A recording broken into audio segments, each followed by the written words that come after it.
Hello student, मैं हूँ रीना। आप देख रहे हैं रीना एकेडमी चैनल। आप सभी का मेरे चैनल पर स्वागत है। मैं अपने आज के सेशन में आपके लिए लाई हूँ कक्षा 9 हिंदी पाठ्यक्रम के लिए हिंदी की पूरक पाठ्य पुस्तक कृतिका भाग 1 का पाठ नंबर 1, जिसका शीर्षक है इस जल प्रलय में, जो कि एक निबंध है और इसके लेखक है श्री फणीश्वर नाथ रेणु जी। तो स्टूडेंट, आप सभी अंत तक बने रहे हमारे साथ इस वीडियो में। इस वीडियो के अंत तक आपको इस पाठ की संपूर्ण व्याख्या और कुछ कठिन शब्दों के अर्थ देखने को मिलेंगे।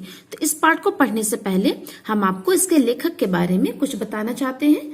तो स्टूडेंट, जो इस पाठ के लेखक है श्री फणीश्वर नाथ रेणु जी, इनका जन्म 4 मार्च 1921 को बिहार के अररिया जिले के फारबिसगंज के पास औराही हिंगना, जो कि इस समय वर्तमान में जिला पूर्णिया में पड़ता है बिहार में, वहीं पे इनका जन्म हुआ था। और ये हिंदी भाषा के साहित्यकार थे। इन्होंने आजीवन शोषण और दमन के विरुद्ध संघर्ष किया था और इनका जो पहला उपन्यास था मैला आंचल, इनकी इस कृति ने इनको बहुत ही ज्यादा ख्याति दिलवाई और जिसके लिए इन्हें पद्मश्री पुरस्कार से सम्मानित किया गया था। और हिंदी में आंचलिक कथा की नींव इन्होंने ही रखी थी, यानी शुरुआत इन्होंने की थी आंचलिक कथा के लिए, फिर बाद में और सब राइटरों ने इसमें अपना योगदान दिया। तो ये था इस पाठ के लेखक के बारे में कुछ बातें। तो आइए अब इस पाठ को हम पढ़ते और समझते हैं। तो स्टूडेंट, इस पाठ को पढ़ने से पहले हम आपको इस पाठ के बारे में कुछ बताएंगे। आप ध्यान से सुनिए। जैसा कि इसका शीर्षक है इस जल प्रलय में, तो इसके जो लेखक है श्री फणीश्वर नाथ रेणु जी, इन्होंने अपने गांव बिहार में आए भयंकर बाढ़ के बारे में इसमें वर्णन किया है। और बाढ़ के समय किसको कितनी परेशानियां होती हैं, क्या क्या करने रहते हैं, सब एक स्थान से दूसरे स्थान जाते हैं, अपने सारे जरूरत के सामान को बांधते हैं, इन सारी बातों का वर्णन उन्होंने इसमें किया है। तो इसी के बारे में हम इस पाठ में पढ़ने वाले हैं। आइए इस पाठ को हम पढ़ना और समझना शुरू करते हैं। मेरा गांव ऐसे इलाके में है जहां हर साल पश्चिम, पूरब और दक्षिण की कोसी, पनार, महानंदा और गंगा की बाढ़ से पीड़ित व्यक्तियों के समूह आकर पनाह लेते हैं। अर्थात इस वाक्य में लेखक कह रहे हैं कि मेरा गांव एक ऐसे इलाके में है, मतलब वो सुरक्षित इलाका है जहां पर बाढ़ नहीं आ पाती है। और मेरे गांव के इलाके में हर साल, चाहे वो पूर्व दिशा हो, पश्चिम हो या दक्षिण हो, वहां पर जो है बाढ़ के पानी से पीड़ित, चाहे वो कोसी नदी का बाढ़ हो, पनार हो, महानंदा हो या फिर गंगा की बाढ़ से पीड़ित व्यक्ति हैं, वे सभी आकर हमारे गांव में पनाह लेते हैं, अर्थात शरण लेते हैं। सावन भादों में ट्रेन की खिड़कियों से विशाल और सपाट परती पर गाय, बैल, भैंस, बकरों के हजारों झुंड मुंड देखकर ही लोग बाढ़ की विभीषिका का अंदाजा लगा लेते हैं। तो इस वाक्यों में लेखक कह रहे हैं कि सावन भादो, मतलब जिसमें बहुत ज्यादा बरसात होती है, सबको पता है स्टूडेंट, सावन के वक्त बहुत ज्यादा बारिश होती है। तो बारिश की वजह से जब बहुत भयंकर बाढ़ आ जाती है तो सभी लोग जो है ट्रेन में अपने गाय, बैल, भैंस, बकरों, अर्थात जितने भी मवेशी होते हैं, जानवरों को मवेशी बोला जाता है स्टूडेंट, तो अपने मवेशियों को जो है हजारों की झुंड मुंड में, मतलब अपनी ट्रेन में भर करके सब लोग एक स्थान से दूसरे स्थान पर चले जाते हैं जहां पर उनको सुरक्षित स्थान मिले। तो यहाँ पे परती का अर्थ है वह जमीन जो कभी जहां पे हल न चली हो, जिसमें अनाज न पैदा होता हो, वो खाली पड़ी, उसी को परती कहते हैं। विभीषिका का अर्थ है बहुत ही ज्यादा भयंकर और तबाह कर देने वाली। परती क्षेत्र में जन्म लेने के कारण अपने गांव के अधिकांश लोगों की तरह मैं भी तैरना नहीं जानता। अर्थात यहाँ पे लेखक अपने बारे में बता रहे हैं कि मेरा जन्म एक ऐसे स्थान पे हुआ जहां पर ज्यादातर जमीन जो जोती बोई नहीं जाती, अर्थात वो परती खाली पड़े रहते हैं। तो ऐसे क्षेत्र में मैंने जन्म लिया है, तो अपने गांव के बहुत से ज्यादा लोगों की तरह मैं भी तैरना नहीं जानता। किंतु 10 वर्ष की उम्र से पिछले साल तक बॉय स्काउट, स्वयंसेवक, राजनीतिक कार्यकर्ता अथवा रिलीफ वर्कर की हैसियत से बाढ़ पीड़ित क्षेत्रों में काम करता रहता हूँ। यानी लेखक अपने बारे में बता रहे हैं कि मुझे तैरना तो बिल्कुल नहीं आता, लेकिन मैं जब 10 वर्ष का था तभी से मैं बॉय स्काउट, स्वयंसेवक, राजनीतिक कार्यकर्ता अथवा रिलीफ वर्कर की हैसियत से बाढ़ में फंसे हुए लोगों को बचाता हूँ और उनको जो है कि राहत देने का काम करता हूँ। अर्थात यहाँ पे लेखक कहना चाह रहे हैं कि मुझे तैरना तो बिल्कुल भी नहीं आता, लेकिन बाढ़ से परेशान लोगों की मदद मैं करता हूँ, कभी बॉय स्काउट बनकर, कभी स्वयंसेवक बनकर, कभी राजनीतिक कार्यकर्ता बनकर और कभी रिलीफ वर्कर यानी राहत देने वाला इंसान बनकर। और लिखने की बात यानी अगर बाढ़ पे लिखने की बात आती है तो लेखक क्या कहते हैं आगे, हाई स्कूल में बाढ़ पर लेख लिखकर प्रथम पुरस्कार पाने से लेकर धर्म युग में कथा दशक के अंतर्गत बाढ़ की पुरानी कहानी को नए पाठ के साथ प्रस्तुत कर चुका हूँ। यानी बाढ़ की भयंकरता में कभी लेखक फंसे नहीं है, न तो उनका कोई अनुभव है, लेकिन उन्होंने बाढ़ में फंसे लोगों की हेल्प की है, मदद की है। और बाढ़ पर अगर लिखने की बात आ जाए तो इसमें भी लेखक बहुत आगे थे, क्योंकि हाई स्कूल में उन्होंने बाढ़ पर लेख लिखा था, निबंध लिखा था और उनको प्रथम पुरस्कार यानी फर्स्ट प्राइज मिला था। और आगे लेखक बता रहे हैं कि धर्म युग में कथा दशक के अंतर्गत, मतलब धर्म युग एक किताब है जिसमें कथा दशक के अंतर्गत उन्होंने बाढ़ की पुरानी कहानी को, यानी उसमें कथा दशक के अंतर्गत उसमें बाढ़ के बारे में पुरानी कहानी थी, उसी कहानी को लेखक ने नए ढंग से प्रस्तुत किया है। इसी बात को इसमें लेखक कह रहे हैं। अब आगे है जयगंगा 1947, डायन कोशी 1948, हड्डियों का पुल 1948 आदि छुटपुट रिपोर्टाज के अलावा। यानी यहाँ पर लेखक अपने बारे में बता रहे हैं कि उन्होंने 1947 में जयगंगा और 1948 में डायन कोशी और हड्डियों का पुल नामक कुछ रिपोर्टाज लिखे हैं। तो यहाँ पे रिपोर्टाज क्या होता है, जो आपको हम बता दे रहे हैं। रिपोर्टाज का अर्थ होता है ऐसी रिपोर्ट जो किसी घटना के यथा तथ्य वर्णन को करे, यानी वर्णन को बताए, वही रिपोर्टाज कहलाती है। और रिपोर्टाज एक गद्य लेखन की विद्या है और ये फ्रांसीसी भाषा का शब्द है रिपोर्टाज। लेकिन अगर रिपोर्ट शब्द की बात करें तो रिपोर्ट शब्द जो अंग्रेजी भाषा के शब्द है और रिपोर्ट में कलात्मक तथा साहित्यिक रूप को ही हम रिपोर्टाज कहते हैं। यानी कोई ऐसी रिपोर्ट हो, कोई ऐसी बात हो जिसमें अगर साहित्यिकता भर दी जाए और उसमें कलात्मकता ला दी जाए तो वही रिपोर्टाज कहलाती है। और बहुत से जो है राइटर ने रिपोर्टाज लिखा है, जैसा कि इस पार्ट में हम देख रहे हैं। श्री फणीश्वर नाथ रेणु जी ने भी कुछ रिपोर्टाज लिखी हैं जिसके बारे में वो खुद बता रहे हैं। अब आगे इस पार्ट में है रिपोर्टाज के अलावा मेरे कई उपन्यासों में बाढ़ की विनाश लीलाओं के अनेक चित्र अंकित हुए हैं, किंतु गांव में रहते हुए बाढ़ से घिरने, बहने, फंसने और भोगने का अनुभव कभी नहीं हुआ।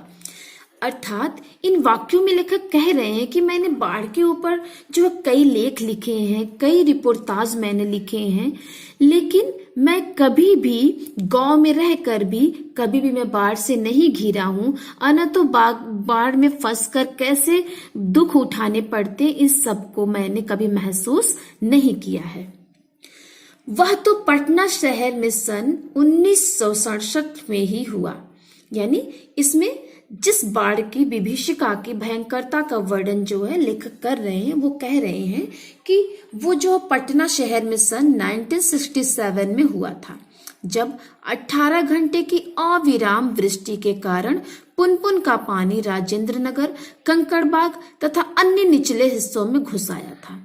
यानी इस पाठ में लेखक कह रहे हैं कि इसमें जो जिस बाढ़ की भयंकरता का मैंने वर्णन किया है वो पटना शहर में सन 1967 में आया हुआ था और 18 घंटे बिना रुके बारिश हुई थी, जिससे कारण पुनपुन नदी का पानी जो था वो राजेंद्र नगर और कंकड़बाग जैसे जो शहर थे, जो जगह थे, उसके निचले हिस्से में उसका पानी घुस गया था, पुनपुन नदी का। तो आगे लेखक कह रहे हैं अर्थात बाढ़ को मैंने भोगा है शहरी आदमी की हैसियत से। यानी अभी तो लेखक कह रहे हैं कि मुझे जो है बाढ़ में मतलब फंसने का दुख मुझे कभी नहीं है, मतलब मैंने ऐसा कुछ कभी अपने ऊपर उठाया नहीं है कि बाढ़ में मैं फंसा हूँ, परेशान हुआ हूँ, ऐसा कुछ भी मेरे साथ नहीं हुआ है। लेकिन अब लेखक कह रहे हैं कि मैंने बाढ़ को भोगा है शहरी आदमी की हैसियत से, यानी शहर में रहकर मैंने बाढ़ के जो है दुख को भोगा है। लेकिन गांव में जैसे बाढ़ में सब लोग फंसते हैं, परेशान होते हैं, उनकी तबाही होती है, ऐसा अनुभव लेखक के पास नहीं है। इसीलिए इस बार जब बाढ़ का पानी प्रवेश करने लगा, पटना का पश्चिमी इलाका छाती भर पानी में डूब गया, तो हम घर में ईंधन, आलू, मोमबत्ती, दिया सलाई, पीने का पानी और कंपोस्ट की गोलियां जमा कर बैठ गए और प्रतीक्षा करने लगे। यानी इस वाक्य में लेखक कह रहे हैं कि इस बार जब बाढ़ का पानी पटना के पश्चिमी इलाके में प्रवेश किया तो वो पानी जल्दी ही छाती भर तक आ गया, मतलब इंसान उसमें छाती भर तक डूब जाए, इतना ज्यादा पानी भर गया था।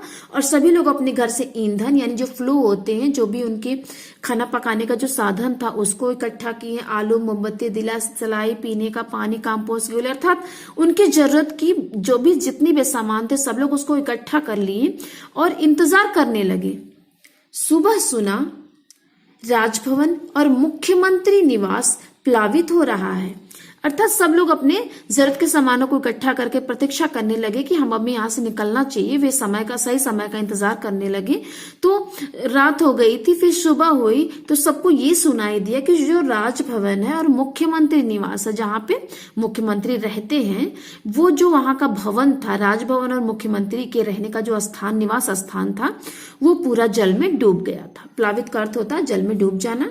दोपहर में सूचना मिली गोलघर जल में घिर गया है, यानी सुबह सुबह तो ये सूचना मिली कि जो मुख्यमंत्री निवास है, राजभवन है, वो जल में डूब गया, और दोपहर तक सूचना मिली कि गोलघर जल से घिर गया, यानी गोलघर एक स्थान था जो है जहां पे जल भर गया था। यो सूचना बांग्ला में इस वाक्य से मिली थी, यानी जो गोलघर के डूबने की सूचना थी उसको लेखक बता रहे हैं कि उन्हें सूचना किस भाषा में मिली थी। वो कह रहे मुझे सूचना बांग्ला भाषा में मिली थी। जानो गोलघर डूबे गेछे, यानी इसका अर्थ होता है कि सब लोग सुन लो, गोलघर डूब गया है। और 5 बजे जब कॉफी हाउस जाने के लिए तथा शहर का हाल मालूम करने निकला तो रिक्शे वाले ने हंसकर कहा, अब कहाँ जाइएगा, कॉफी हाउस में तो अबले पानी आ गया होगा। यानी जो है लेखक को उत्सुकता हो रही थी कि मुझे मतलब जानना है कि शहर में क्या हो रहा है, कितने बाढ़ का पानी कहाँ तक आया है। तो वे 5 बजे जो है कॉफी हाउस जाने के लिए निकले थे और रिक्शे वाले के पास गए तो रिक्शे वाले ने हंस कर कहा कि अब आप कहाँ जाइएगा, कॉफी हाउस में तो अबले का अर्थ होता है अब तक पानी भर गया होगा। चलो पानी कैसे घुस गया है वही देखना है। यानी जब रिक्शे वाले ने कहा कि आप कहाँ जाइएगा, गोलघर में तो पानी घुस गया है, तो उनकी बात सुनकर के लेखक ने कहा कि चलिए हमें वही तो देखना है कि पानी कैसे घुस गया है कॉफी हाउस में। कहकर हम रिक्शा पर बैठ गए। साथ में नई कविता के एक विशेषज्ञ व्याख्याता आचार्य कवि मित्र थे जो मेरी अनवरत, अनर्गल, अनगढ़, गद्यमय स्वज्ञोक्ति से कभी बोर नहीं होते हैं। धन्य है। अर्थात वो कह रहे हैं कि रिक्शा पे बैठकर जो है हम जाने लगे और उनके साथ ही, लेखक के साथ ही उनके एक कवि मित्र थे जो विशेषज्ञ थे, यानी किसी विषय का बहुत ही खास ज्ञान रखने वाले थे, व्याख्याता थे, यानी कोई भी उनको विषय दे दिया जाए उसे बहुत ही अच्छा वो वर्णन करते थे, आचार्य थे यानी बहुत ज्यादा ज्ञानी थे और कवि भी थे और साथ ही साथ उनके दोस्त भी थे। आगे कह रहे हैं लेखक, जो मेरी, यानी वो अपने कवि मित्र के बारे में बता रहे हैं कि वो ऐसे मित्र थे मेरी जो मेरी अनवरत यानी निरंतर चलने वाली, अनर्गल यानी बेतुकी, अनगढ़ यानी बेडौल टेढ़ी मेढ़ी बातों को, जो गद्य में स्वज्ञोक्ति का अर्थ होता अपने आप में कुछ बोलने से कभी भी बोर नहीं होते थे। अर्थात इस वाक्य में कवि जो लेखक है वो अपने कवि मित्र के बारे में बता रहे हैं कि मेरे कवि मित्र ऐसे थे कि जो कभी भी मेरी जो है निरंतर यानी लगातार चलने वाली बेतुकी विचारहीन मनमानी बातों के, बेडौला या टेढ़ा मेढ़ा कैसा भी मैं बातें करूं उससे कभी भी वो बोर नहीं होते थे। और गद्य में स्वज्ञोक्ति का अर्थ होता है अपने आप में कुछ बोलना, यानी मैं कभी भी गद्य में कुछ भी अपने आप ही बोल देता तो वे कभी मेरी बातों से बोर नहीं होते थे। ऐसे थे इस लेखक के मित्र, कवि मित्र, जिसके बारे में इसमें लेखक ने बताया है। अब आगे इस पाठ में motor, scooter, tractor, motorcycle, truck, टमटम, साइकिल, रिक्शा पर पैदल लोग पानी देखने जा रहे हैं। लोग पानी देखकर लौट रहे हैं। देखने वालों की आंखों में जुबान पर एक ही जिज्ञासा, पानी कहाँ तक आ गया है। देखकर लौटते हुए लोगों की बातचीत फ्रेजर रोड पर आ गया क्या, पार कर गया। Shri Krishnapuri Pataliputra colony, boring road, industrial area का कहीं पता नहीं। अब भट्टाचार्जी रोड पर पानी आ गया होगा, छाती भर पानी है। विमेंस कॉलेज के पास डुबाव पानी है, आ रहा है, आ गया, घुस गया, डूब गया, बह गया। अर्थात लेखक अपने कवि मित्र के साथ देखने जा रहे थे कि पानी शहर में कहाँ तक घुसा है। तो उन्होंने वहां पे क्या देखा कि सभी लोग motor scooter, tractor, cycle, truck, टमटम, रिक्शा, मतलब जो कुछ भी उनको साधन मिलता सभी उस साधन से पानी को देखने जा रहे थे। और जो लोग पानी को देख कर लौट रहे थे उनके उन्होंने पानी जो देखने जा रहे थे वो लौटते हुए लोगों से पूछ रहे थे। उनके अंदर एक जिज्ञासा थी, एक उत्सुकता थी कि पानी कहाँ तक आ गया है। तो जो पानी को वापस देखकर लौटते हुए लोग थे उन्होंने कहा कि फ्रेजर रोड पर आ गया है। आ क्या गया है? फ्रेजर रोड को पार कर गया है। श्री कृष्णापुरी, पाटलिपुत्र कॉलोनी, बोरिंग बाग को भी पार कर लिया। इंडस्ट्रियल एरिया का पता ही नहीं चल रहा है। भट्टाचार्जी रोड पर पानी भर गया है। छाती भर पानी भर गया है। वीमेंस कॉलेज पानी में डूब गया है। अर्थात तरह तरह की बातें हो रही, कोई कहीं पे बता रहा था, कोई कहीं पे बता रहा था, लेकिन सबके जो जुबान पर एक ही बात थी कि सारी जगह जो है पानी में डूबता जा रहा है, बाढ़ की भयंकरता बढ़ती जा रही है। अब आगे है, जब हम कॉफी हाउस के पास पहुंचे, कॉफी हाउस बंद कर दिया गया था।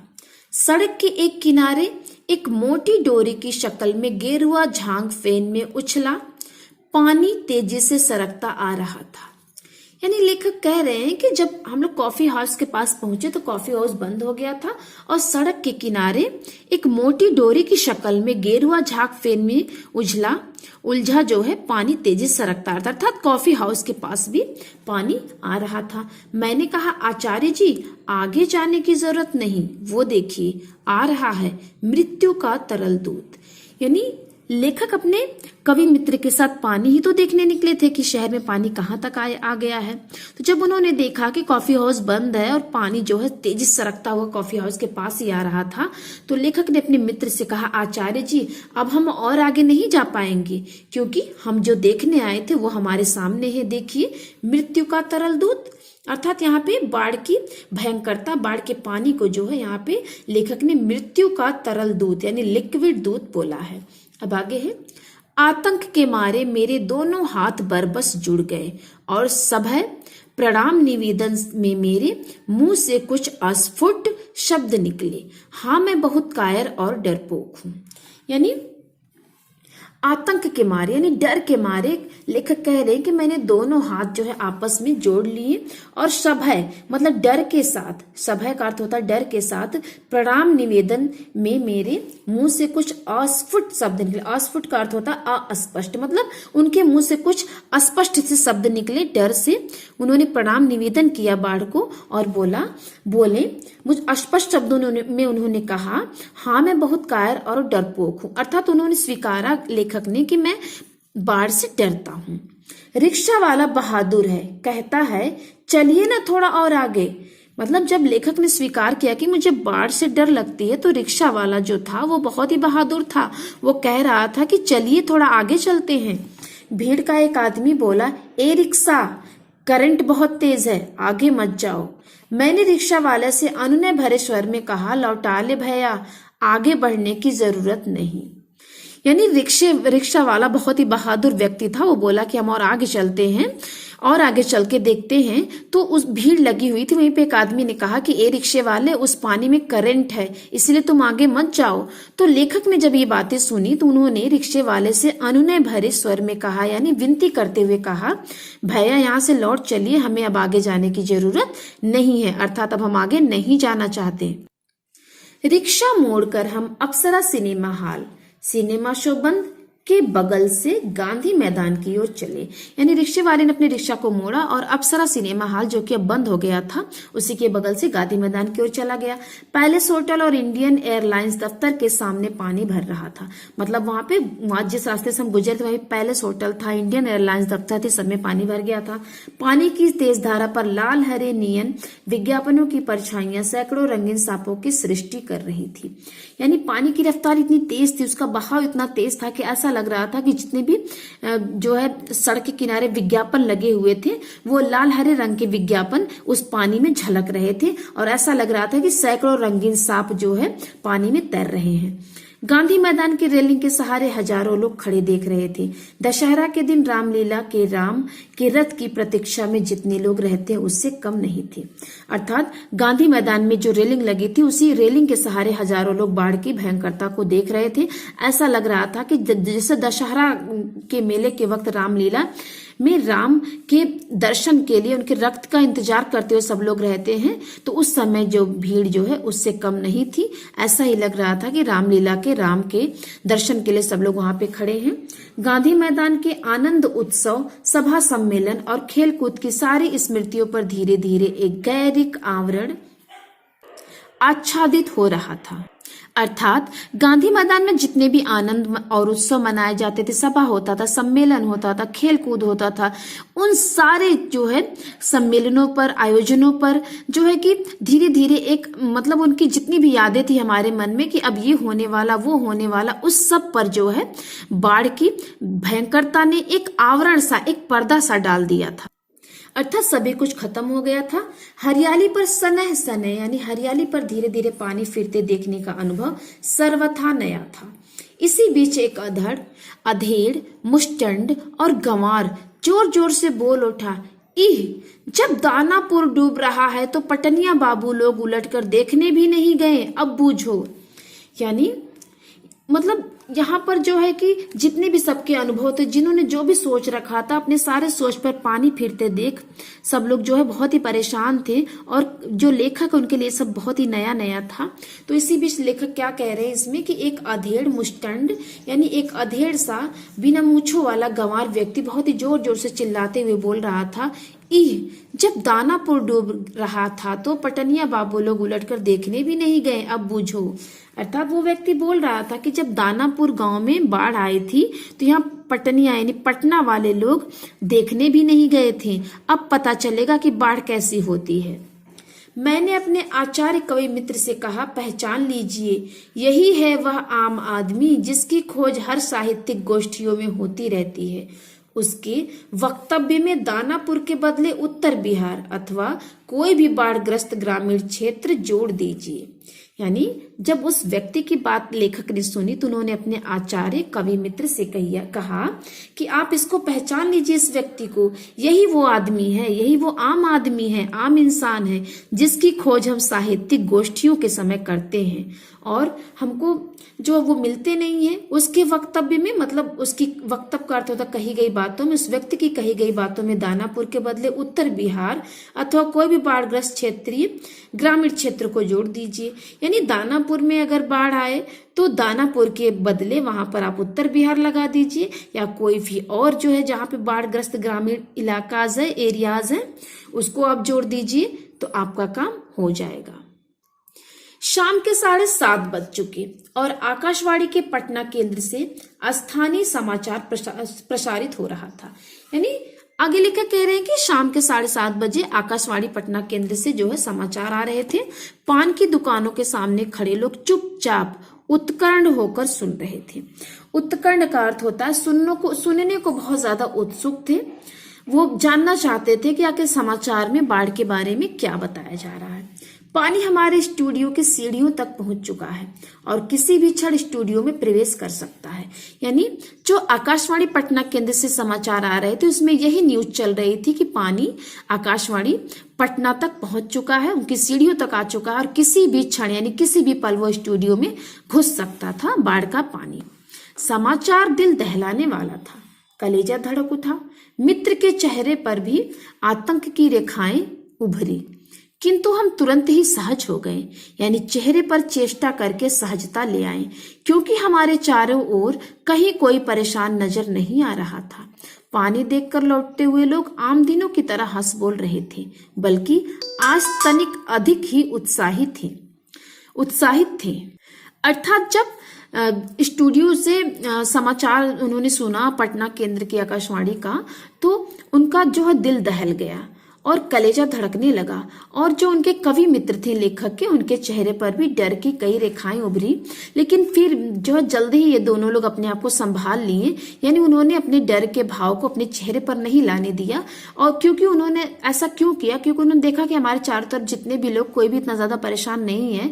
पानी की भयंकरता को देख के जो लोग वापस आ रहे हैं वो भी अपने आपस में हंस बोल रहे हैं, बल्कि आज बहुत ज्यादा उत्साहित थे, मतलब बहुत ज्यादा खुश लग रहे थे। हाँ, दुकानों में थोड़ी हड़बड़ी थी, मतलब जो दुकानदार थे वो थोड़ा हड़बड़ाए थे। नीचे के सामान ऊपर किए जा रहे थे। रिक्शा, टमटम, ट्रक और टेम्पो पर सामान लादे जा रहे थे। खरीद बिक्री बंद हो चुकी थी। पान वालों की बिक्री अचानक बढ़ गई थी। आसन्न संकट से कोई प्राणी आतंकित नहीं दिख रहा था।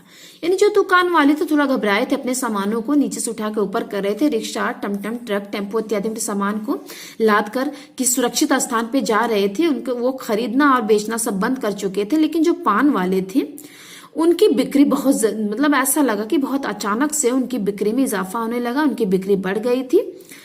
यानी जो पास आया हुआ जो संकट था, अर्थात जो बाढ़ का पानी था जिसके कारण सब लोग परेशान होने चाहिए थे, कोई भी उससे आतंकित अर्थात डरा हुआ नहीं दिख रहा था। पान वाले के आदमकद आईने में उतने लोगों के बीच हमारी भी सूरतें मुहर्रमी नजर आ रही थी। मुझे लगा अब हम यहाँ थोड़ी देर भी ठहरेंगे तो वहां खड़े लोग किसी भी क्षण ठठाकर हम पर हंस सकते हैं। अर्थात जो पान वाला था, जो पान वाले की दुकान थी, उनके दुकान के सामने जितने भी लोग खड़े थे उन सभी के शक्लों से, उनके सभी के जो चेहरे थे उन सभी के चेहरे में हम लोगों का चेहरा ही सबसे अलग नजर आ रहा था। जैसे मुहर्रम का चांद होता है, सब अलग आता निकलता है, वैसे ही लग रहा था। लेखक यहाँ पे अपने आप को मुहर्रमी कह रहे हैं, अर्थात कि ऐसा लग रहा था कि जो हमारे कवि मित्र हैं, जो हम थे, हम ही लोगों का चेहरा सबसे अलग नजर आ रहा था। इसलिए हमने विचार किया कि अब यहाँ पे थोड़ी देर भी अगर हम रुकेंगे तो सब लोग हमको देखकर हंसने लगेंगे। आगे है, जरा इन बुजदिलों का हुलिया देखो। यानी सब लोग यही कह के हंसेंगे कि हम बुजदिल हैं, क्योंकि वहां ऐसी ही बातें चारों ओर से उछाली जा रही थी। एक बार डूब ही जाए, धनुषकोटि की तरह पटना लापता न हो जाए कहीं। यानी यहाँ पर सब लोग आपस में बातें कर रहे थे। उसमें एक व्यक्ति कह रहा था कि जैसे धनुषकोटि एक स्थान का नाम है, वो डूब गया तो वैसे ही कहीं पटना बाढ़ के पानी में डूबकर कहीं गुम न हो जाए, लापता यानी गुम न हो जाए, सब पाप धुल जाएगा। चलो गोल घर में मुंडे पर ताश की गड्डी लेकर बैठ जाएं। यानी ये सब जो है वाक्य वहां पे खड़े लोग आपस में बातचीत कर रहे थे, उसी को इसमें लेखक ने लिखा है कि कुछ लोग कह रहे थे कि चलिए हम लोग गोल घर पर चल के ताश खेलते हैं, बिस्कोमान बिल्डिंग की छत पर क्यों नहीं, भाई यही माकूल मौका है। यानी हम लोग बिस्कोमान बिल्डिंग जो कि सबसे ऊपरी छत, उसी पे चल के हम लोग ताश खेलते हैं, गोलघर की मुंडी पर ताश खेलते हैं, क्योंकि ये बहुत ही अच्छा माकूल मौका, बहुत ही अच्छा मौका है। इनकम टैक्स वालों को ऐन इसी मौके पर काले कारोबारियों के घर पर छापा मारना चाहिए। आसामी बा माल। यानी आगे कुछ लोग उस भीड़ में बात कर रहे थे कि जो इनकम टैक्स विभाग के लोग होते हैं उनको जो है, जो बहुत बड़े बड़े कारोबारी हैं जिन्होंने काले धन को छिपा कर रखा, उनके घर पर इसी वक्त छापा मारना चाहिए। बहुत जो है ज्यादा माल मिलेगा, क्योंकि बाढ़ के पानी से वे कहीं अपने माल को छुपा नहीं पाएंगे। आगे है, राजेंद्र नगर चौराहे पर मैगजीन कॉर्नर की आखिरी सीढ़ियों पर पत्र पत्रिकाएं पूर्ववत बिछी हुई थी। यानी राजेंद्र नगर चौराहे पर मैगजीन कॉर्नर मतलब एक स्थान था जहां पे मैगजीन बिकती थी, वहां पर जो है सीढ़ियों पर पत्र पत्रिकाएं पूर्ववत यानी पहले से ही बिछी हुई थी। सोचा एक सप्ताह की खुराक एक ही साथ ले लूं। क्या क्या ले लूं? डेली चेंज, या एक ही सप्ताह में फ्रेंच जर्मन सिखा देने वाली किताबें, अथवा योग सिखाने वाली कोई सचित्र किताब। यानी वहां पर जो है मैगजीन्स बिक रहे थे, वहां पे मैगजीन की दुकान थी। तो लेखक के मन में विचार आया कि मैं एक सप्ताह में जितनी भी किताबें पढ़ सकता हूँ उतनी किताबें मैं खरीद लूं। क्या क्या खरीदूं, यही सब बातें इसमें लेखक बता रहे हैं। मुझे इस तरह किताबों को उलटते पलटते देखकर दुकान का नौजवान मालिक कृष्णा पता नहीं क्यों मुस्कुराने लगा। किताबों को छोड़ कई हिंदी, बांग्ला और अंग्रेजी सिने पत्रिकाएं लेकर लौटा। मित्र से विदा होते हुए कहा, पता नहीं कल हम कितने पानी में रहे। बहरहाल जो कम पानी में रहेगा वह ज्यादा पानी में फंसे मित्रों की सुधि लेगा। यानी जब किताबों को जो है कि उनको कौन सी किताब लेनी, ये जब तय नहीं कर पा रहे थे लेखक, तो उस दुकान का जो नौजवान मालिक, युवक मालिक कृष्णा था, वो पता नहीं क्यों उनको देखकर मुस्कुराने लगा और वो गया अपने साथ हिंदी, बांग्ला और अंग्रेजी की कुछ पत्रिकाएं लेकर लौटा और अपने मित्र को अर्थात लेखक को देते हुए कहने लगा कि पता नहीं कल हम कितने पानी में रहे। इसका अर्थ है कि पता नहीं कल कौन पानी में डूबेगा, कौन बचेगा। बहरहाल जो कम पानी में रहेगा अर्थात जो सुरक्षित रहेगा वो ज्यादा पानी में फंसे मित्रों की सुधि लेगा, यानी उनको बचाएगा। फ्लैट में पहुंचा ही था कि जनसंपर्क की गाड़ी भी लाउडस्पीकर से घोषणा करती हुई राजेंद्र नगर पहुंच चुकी थी। यानी आगे लेखक कह रहे हैं कि जब मैं अपने फ्लैट पर पहुंचा तो जनसंपर्क की गाड़ी जो कि बहुत तेज तेज आवाज में चिल्लाते हुए लाउडस्पीकर पर घोषणा करती हुई राजेंद्र नगर में पहुंच चुकी थी। हमारे गोलंबर के पास कोई भी आवाज चारों बड़े ब्लॉकों की इमारतों से टकराकर मंडराती हुई 4 बार प्रतिध्वनित होती थी। यानी लेखक कह रहे हैं कि जहां पर उनका घर था, जिस फ्लैट में वे रहते थे, अगर वहां पे किसी भी मतलब बात को लेकर बहुत तेज तेज जो है आवाज में अनाउंसमेंट होती थी तो उनकी जो है इमारतें थी उनमें टकरा करके वो बार बार वो आवाजें उनके फ्लैट में सुनाई पड़ती थी। सिनेमा अथवा लॉटरी की प्रचार गाड़ी यहाँ पहुंचते ही भाइयों पुकार कर एक क्षण के लिए चुप हो जाती है। पुकार मंडराती हुई प्रतिध्वनित होती है, भाइयों भाइयों भाइयों। एक अलमस्त जवान रिक्शा चालक है जो अक्सर रात के सन्नाटे में सवारी पहुंचाकर लौटते समय इस गोलंबर के पास अलाप उठता है, सुन मेरे बंधु रे ए न सुन मोरे मितवा वाह वाह य। अर्थात मतलब लेखक इसमें यही कह रहे हैं कि हमारा घर जिस स्थान पर था वहां अगर कोई भी तेज आवाज में किसी बात को कहता था तो उसकी एक बार कही गई बात जो है हमें 3 बार सुनाई पड़ती थी। गोलंबर के पास जनसंपर्क की गाड़ी से ऐलान किया जाने लगा, भाइयों ऐसी संभावना है कि बाढ़ का पानी रात्रि के करीब 12 बजे तक लोहानीपुर, यानी गोलंबर के पास जो जनसंपर्क की गाड़ी थी जिससे ऐलान हो रहा था, अनाउंसमेंट हो रहा था, वो यही अनुमान लगा रहे थे, बता रहे थे कि रात्रि के करीब 12 बजे तक लोहानीपुर, कंकड़बाग और राजेंद्र नगर में घुस जाए। यानी रात को 12 बजे तक पानी इन नगरों में घुसने की संभावना है, अतः आप लोग सावधान हो जाइए। यानी सभी लोग सावधान रहिए जो है शहर में रहने वाले कंकड़बाग, राजेंद्र नगर इत्यादि में। तो स्टूडेंट ये था इस जल प्रलय लेख का पार्ट नंबर 1। आगे की जो है बातें हम इसके पार्ट 2 में पढ़ेंगे। तब तक के लिए धन्यवाद।